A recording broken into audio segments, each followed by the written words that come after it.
Our next speaker, please, ladies and gentlemen, will you welcome up, I'm in the wrong direction. She's there, I was just sitting next to you.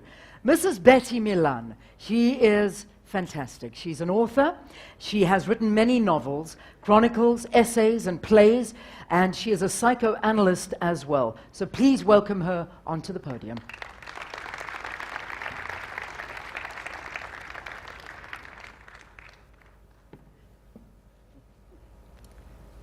Hi.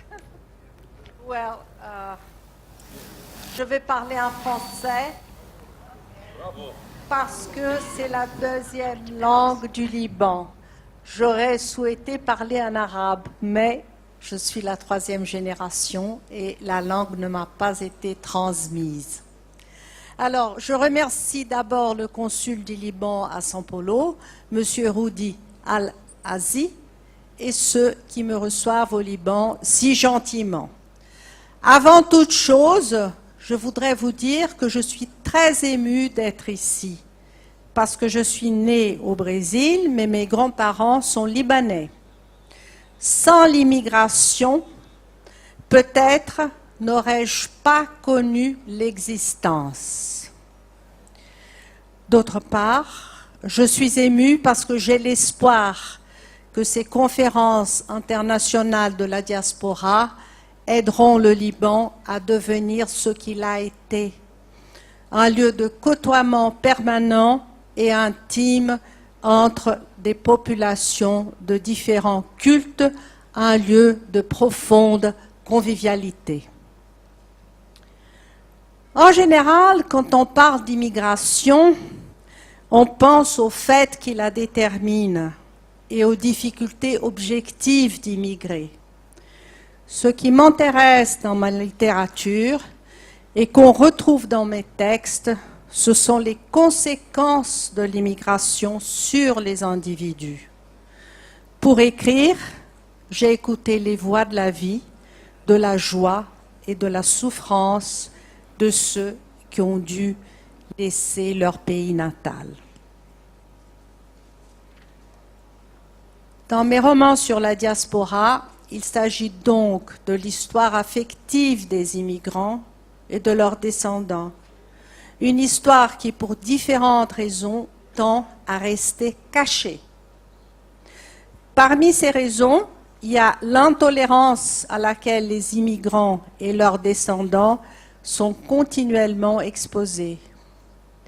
Qu'il me soit permis de rappeler que le mot xénophobie vient du grec xénos, qui signifie étranger, et phobos, qui signifie crainte. Le mot xénophobie désigne la peur de l'étranger, l'aversion à son égard. Je l'ai vécu dans ma peau pour être descendante d'immigrants libanais qui sont partis pour le Brésil à la fin du XIXe siècle, afin de ne pas servir l'armée turque, ou autrement dit, pour échapper à une guerre qui n'était pas la leur, comme d'ailleurs les guerres d'aujourd'hui. Il y a 25 ans, j'ai écrit un roman inspiré de mon analyse avec Lacan, ainsi que de la traversée de mes ancêtres. Un des thèmes de l'œuvre est la xénophobie, celle des Brésiliens envers les Libanais, celle des Libanais envers les Brésiliens et celle de l'héroïne vis-à-vis d'elle-même. Ce roman est une métaphore de l'immigration. Il s'est fait au Brésil, mais il aurait pu se passer n'importe où. Et l'écriture du livre n'a été possible que parce que j'avais fait une analyse.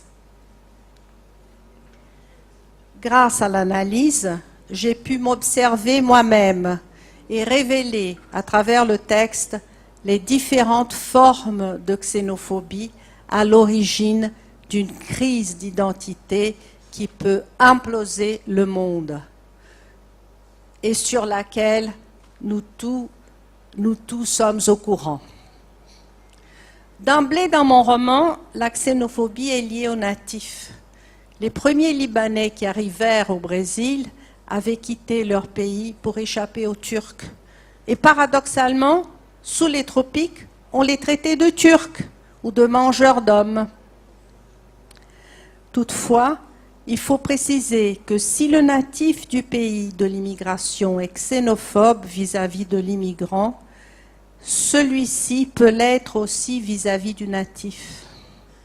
La xénophobie de l'immigrant dans sa relation avec le natif a des sérieuses conséquences pour sa descendance, qui reste partagée entre ses ancêtres et ses contemporains. Une situation impossible à tenir. En dehors de ces deux formes de xénophobie, il y a une troisième qui est très grave. C'est l'autoxénophobie, ou, comme dit Amin Maalouf, que je viens d'interviewer, la haine de soi. Cette haine de soi peut faire oublier les origines. Le descendant de l'immigrant dans cette situation tend à dissimuler son histoire. Il ne veut pas être le fils ou le petit-fils de celui qui a dû s'arracher au pays natal et s'est senti humilié dans son pays d'arrivée. L'immigration est une blessure narcissique qui peut se transmettre d'une génération à l'autre. Et l'histoire du descendant de l'immigrant dépend de la relation de chaque immigrant avec son passé. La guerre est peut-être inévitable, l'immigration aussi, mais l'oubli peut être évité. Le mémoricide, un crime aussi grave que l'homicide. Le mémoricide est le thème de mon nouveau roman sur l'immigration dont le titre est Bâle. Bâle est une histoire de famille. Elle invite le lecteur à se pencher sur son passé pour mieux comprendre le présent. Bâle évoque le drame actuel de l'immigration, relatant la vie sur la terre natale et la renaissance dans un nouveau pays avec une autre langue et une autre culture. C'est aussi un roman sur l'intelligence de l'immigrant, et particulièrement des immigrants libanais qui ont parcouru le Brésil du nord au sud et introduit le commerce grâce à leur tradition. Le héros, patron et inspirateur d'Omar, c'est Simbad le marin. Omar dit à son propos, Simbad pouvait s'en sortir. Je vais finir. Simbad pouvait s'en sortir parce qu'il était observateur, toujours capable d'improviser, de trouver une issue. Les paroles d'Omar évoquent celles de Martin Luther King. Make a way out of no way. C'est bien ce que fait l'immigrant. Par-dessus tout, du jour au lendemain, ce qui lui reste, c'est sa vie. Il prend en main son propre salut. C'est ce que nous avons à faire face aux tragédies d'aujourd'hui. Nous avons à prendre notre salut en main, comme l'a fait Omar, que l'histoire de mon grand-père a inspiré. Vous pouvez comprendre mon émotion quand avant-hier, avec quelques cousins, je suis revenue dans le village du Mont-Liban, d'où mon grand-père est parti à jamais, il y a 120 ans. Merci, Choukra.